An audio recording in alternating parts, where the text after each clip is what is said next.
Sir నమస్తే sir. నమస్తే. Sir కొత్తగా ఒక లైన్ అయితే బాగా హల్చల్గా అంటే బాగా ట్రెండ్ అయిపోతుంది. ఏంటంటే అది వేణుస్వామి నుంచి జగన్ ఫ్యాన్స్ కి గండం ఉందంట.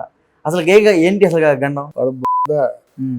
వేణుస్వామిని నేను చాలా సార్లు ఉతికి ఆరేశాను. ఉతికి మామూలు కాదు, ఇప్పుడు కూడా చెప్తున్నాను. వేణుస్వామి ఒక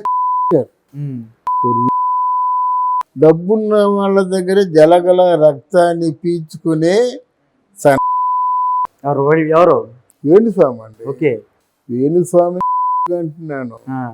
అందువల్ల వేణుస్వామిని నమ్మిన వాడు ఎవరైనా ఉన్నాడంటే అంతకంటే వెంగళాయి ఎవరు ఉండరు.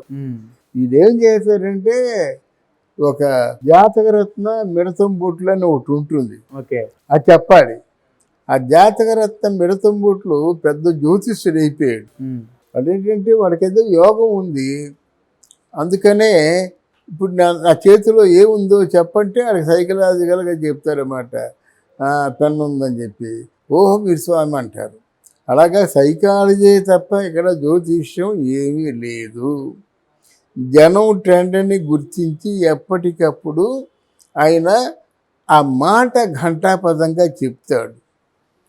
ప్రభాస్ అయిపోయాడు, విజయ్ దేవరకొండ అయిపోయాడు, నాగ చైతన్య సమంత అయిపోయింది. ఇప్పుడు మనకి ఎవరు కొత్తగా వచ్చారు? కేసీఆర్ వచ్చారు. బల్ల గుద్ది చెప్పాడు మాట, 20 సంవత్సరాలు మీరే ముఖ్యమంత్రి అని డామ్మని పేలిపోయాడు. నెక్స్ట్ రేవంత్ రెడ్డి వచ్చాడు. రేవంత్ రెడ్డి కూడా అలాగే చెప్పాడు, 20 సంవత్సరాలు మీరే ముఖ్యమంత్రి అన్నాడు. 10 నెలల్లో దించేస్తామంటున్నారు వీళ్ళు. ఈ వేణుస్వామిని ఏం చేయాలి?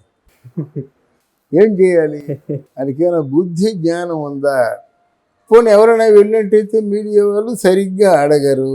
మరి ఆ మీడియా వాళ్ళకి ఏమో 10-25 ఇచ్చి పంపించేస్తున్నాడో ఏమో తెలియదు. ఈ మధ్య మీడియా వాళ్ళు కూడా 1000 లక్షలు వసూలు చేస్తున్నారని ఇప్పుడిప్పుడే చదువుతున్నాను. ఒక ఇంటర్వ్యూకి 2 లక్షలు తీసుకున్న వాళ్ళు కూడా ఉన్నారు మీడియాలో. అటువంటి పరిస్థితుల్లో ఏదో కొద్దో కాసో కోసో పేరున్న వాళ్ళ దగ్గర చెప్తే అది ఏదో వైరల్ అవుతుందని ఆయన ఉద్దేశం. కానీ జగన్మోహన్ రెడ్డి ఫ్యాన్స్కి వేణుస్వామి వల్ల గండం ఏముంటుంది? వాళ్ళు 100 మంది ఫ్యాన్స్ వచ్చారంటే వేణుస్వామి ఇక్కడ కాదు, ఎక్కడో నేపాల్కి పోవాలి. ఇండియాలో ఉంటే రాబోయే ఇండియాలో ఉంటే ఆయన శరీరాన్ని పోల్చుకోవడానికి కూడా ఒక ముఖ మిగలదు. అది జగన్ ఫ్యాన్స్ ఎందుకండి? జగన్ ఫ్యాన్స్ వల్ల గండం ఎందుకుంటుంది? ఏకంగా చావే ఉంటుంది. ఎందుకంటే ఇప్పుడు వేణుస్వామి మాటలు విని జగన్ విన్ అయిపోతాడంటే నిజంగా విన్ను కాదనుకుంటే అంతవరకు వేసిన బెట్టింగ్లన్నీ కోల్పోయినట్టయితే వచ్చి వేణుస్వామినేమో గుడ్ మార్నింగ్ అని చెప్తారా?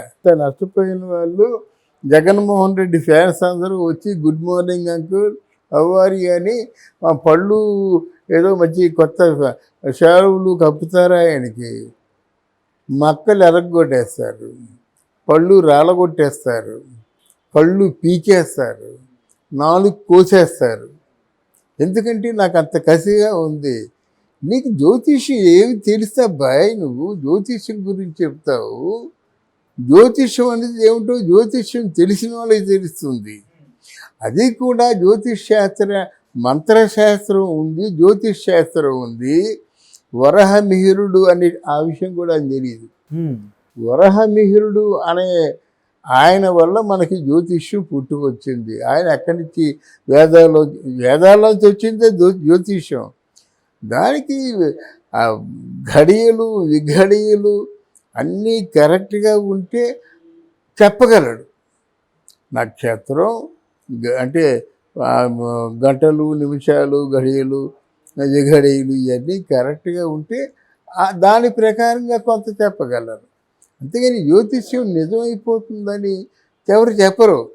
జ్యోతిష్యంలో పెద్ద తమాషా ఏంటంటే నువ్వు అనుకుంటే అవుద్ది, నువ్వు అనుకోవనుకుంటే అవద్దు అంటారన్నమాట. అంటే వేణుస్వామి ఒక ప్రముఖ హీరోయిన్ దగ్గర పూజ చేయడానికి దాదాపు 30 లక్షలు తీసుకున్నాడు కొన్ని వార్తలు వస్తున్నాయి. అవునండి, మా డబ్బున్నోళ్ళే పడుకుంటాడు. లేకపోతే ఎక్కడి నుంచి వస్తాయి ఆ రంగురంగుల చొక్కాలు, మెళ్ళు బంగారాలు ఇవన్నీ ఎక్కడి నుంచి వస్తాయండి? మామూలు చిలక ప్రశ్న చెప్పుకున్నలాగా ఎర్రటి ఎండలో కూర్చోమని చెప్పండి, 5 రూపాయలు మించి వస్తాయా? అది 10 రూపాయల నుంచి వస్తాయా? ఉదయం పగలంతా అంటే పగలంతా కూర్చున్నట్టయితే సాయంత్రానికి ఒక 200 రూపాయలు వస్తాయి అనుకుందాం. పైగా ఈ వేణుస్వామి కంటే చిలక ప్రశ్న బెటరు. ఎలాగంటే సైకలాజికల్గా చెప్పగలం. మీకు ఒక చిలక ప్రశ్న చూడమని మనం చెప్పాం అనుకోండి. ఆ చిలక ఎలా అని ఒక కార్డు తీసింది. ఆ కార్డులో పట్టాభిషేకంతో ఉన్నటువంటి బొమ్మ వచ్చిందనుకో, నీకంతా సుఖమే, అంతే కదా. లేకపోయినట్టయితే పార్వతీ పరమేశ్వరులు, షణ్ముఖుడు, వినాయకుడు వచ్చిందనుకోండి, దాన్ని మించిన సుఖం ఏముంది? పెద్ద నాగసర్పం వచ్చిందనుకోండి, దాన్ని మించిన వేడే ఉంది. కొంత మనం గెస్ చేయగలం. ఒక నాగసర్పం, ఒక మహాచండి, వీళ్ళందరూ అంటే అహంకారంతో ఉన్నట్టయితే అప్పుడు ఏమనుకుంటారంటే ఏదో పొరపాటు జరిగింది, మనం దాన్ని శాంతింపజేసుకోవాలని ఏదో అంటే చిలక ప్రశ్న కూడా వేణుస్వామి జ్యోతిష్యం కంటే బెటరు. ఇదే చెప్తున్నాను. చిలక ప్రశ్న వేణుస్వామి కంటే బెటర్. మరి 30 లక్షలు 100 లక్షలు ఎందుకు ఇచ్చేస్తున్నారో నాకు అర్థం కావటం లేదు. కానీ జగన్మోహన్ రెడ్డి కూడా ఆయన కారులో కూర్చోబెట్టుకుని ఆ వేణుస్వామిని ఎక్కడికో తిప్పుతా ఉన్నారు మొన్న. ఒక వీడియో అయితే బయట బాగా వైరల్ అవుతుంది. అవునండి, ఆ వీడియో వైరల్ అయింది, నేను కూడా చూశాను. ఇప్పుడు ఎవరికైనా నువ్వు బాగుంటావంటే ఆనందం అండి. ఇప్పుడు బాగుంటావంటే ఆనందం. నేను మామూలుగా వీడియోస్ చెప్పినప్పుడు ఎంతోమంది నాకు ఫోన్ చేశారు కలుద్దామని. కలవడం ఎందుకు, అయిపోయింది అంతే. నాకు అప్పుడు వీడియో చెప్పినంత వరకే. మళ్ళీ అందరికి వెళ్ళి ఇంట్లో కాఫీ తాగి వాళ్ళు టిఫిన్ తిని ఎందుకు నాకు దండగా అవసరం లేదు కదా.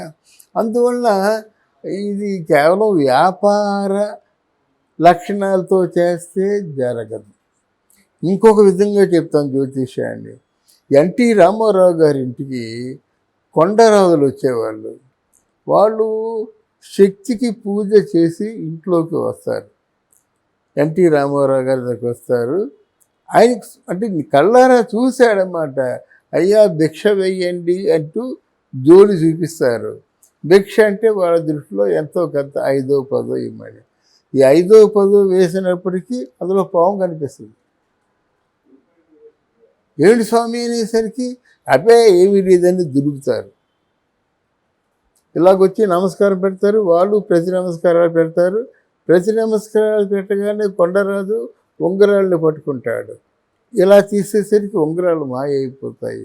ఇదంతా కనికట్టు జ్యోతిష్యం వాళ్ళు చెప్తారన్నమాట. ఇదంతా లేదండి, శక్తి పూజ చేసి వస్తాము, మేము ఏమనుకుంటే అది జరుగుతుంది. బట్ శాంతులు అవి చేసినంత వరకు ఉంటారు. వారు నిరంతరము శక్తి పూజలు చేస్తారు. శక్తి పూజలు చేసేవాళ్ళు నీలాంటి బుషర్ట్లు, నీలాంటి బంగారపు అని వేసుకోరు. అర్థమైందా? ఎవరైనా బంగారపు ఈ కాషాయి రుద్రాక్షలు వేసుకున్నారంటే అది షోకి తప్ప మామూలు రుద్రాక్ష ఉంటుంది. మిగతా రుద్రాక్షలకి పట్టు ఉండదు. ఆ రుద్రాక్షలకి నిరంతరం ఒక తపస్సు ఉండాలి, తపన ఉండాలి, ఏదో మంత్రులు జపిస్తూ ఉండాలన్నమాట. దాన్ని శాంతింపజేయాలి. అర్థమైందా? పరాయి వాళ్ళు ఎవరైనా తాకినట్టయితే వాళ్ళతో ప్రక్షాళనం చేసుకోవాలి. అంత కథ ఉంది.